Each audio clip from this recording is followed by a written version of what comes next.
What is cryptocurrency and how does it make me money? Well, I'm going to tell you. Welcome to the next episode of What is Cryptocurrency?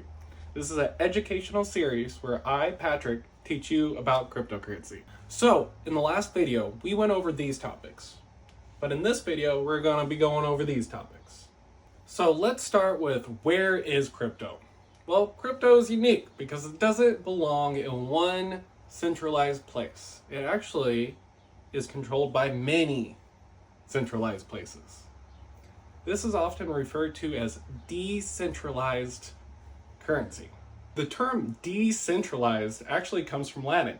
De meaning to be away from, and centralized meaning the center of control.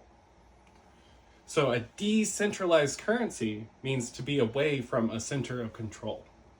So there are different ways to decentralize something. For example, one of those ways is called a DAO, a decentralized autonomous organization.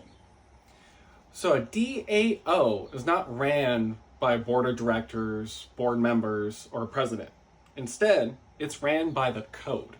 The code is agreed on by the people, and the people decide what goes into that code. This helps giving the control back to the people where it once wasn't. So instead of you holding a share, what you would hold is a governance tokens if you were a part of a DAO.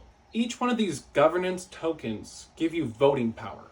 Governance tokens are really cool because it gives the control back to the people. Instead of having a share, you own a governance token. And that governance token allows you to make votes and requested alterations to the cryptocurrency. Examples of governance tokens such as changing the rules, where the money's being spent, and what projects are going on with the cryptocurrency. Decentralized and centralized currencies are actually more alike than you think. You can still do a lot of the same things you can do with regular money. At a bank, you'll be able to put money into an account and earn interest, APY, annual percentage yield.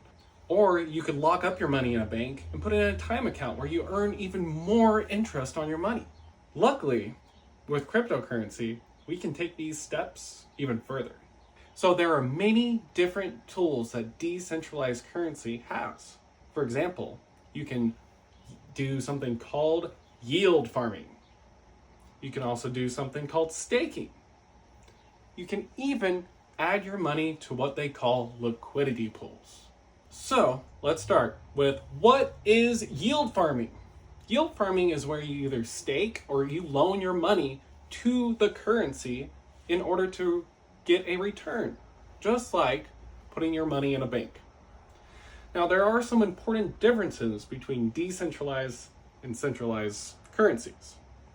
For example, a centralized currency is typically protected under fraud, versus decentralized currencies are not always protected. Although some centralized exchanges have protected people from fraud in the past, and they even go as far as to give them back their money that was stolen. However, this isn't the case for all exchanges. So what is staking? Well, simply put, staking is where you lock up your money and you get returns from it. But to add a little bit more layer to it, staking is more than just that.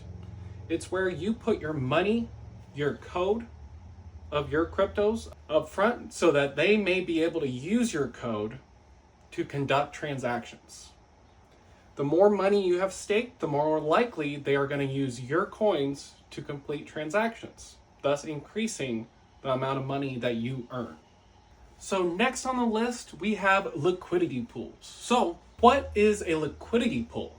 Well, a liquidity pool is essentially a pool of money of all the different types of cryptocurrencies that are used to exchange one for another, such as Ethereum for CryptoKitty, or Bitcoin for XRP. In a liquidity pool, all the currencies are in a way floating around in the pool. So let's say I wanted to put my money into a liquidity pool so that I could get parts of the profits for the transactions. I would need to have equal parts of both cryptocurrencies. For example, if I wanted to do Ethereum and CryptoKitty, I would need to have $100 worth of Ethereum and $100 worth of CryptoKitty. And then I would go on the exchange and I would say, I want to turn these into what they call LP tokens, liquidity provider. After this point, I could start getting money every time someone buys CryptoKitty using Ethereum.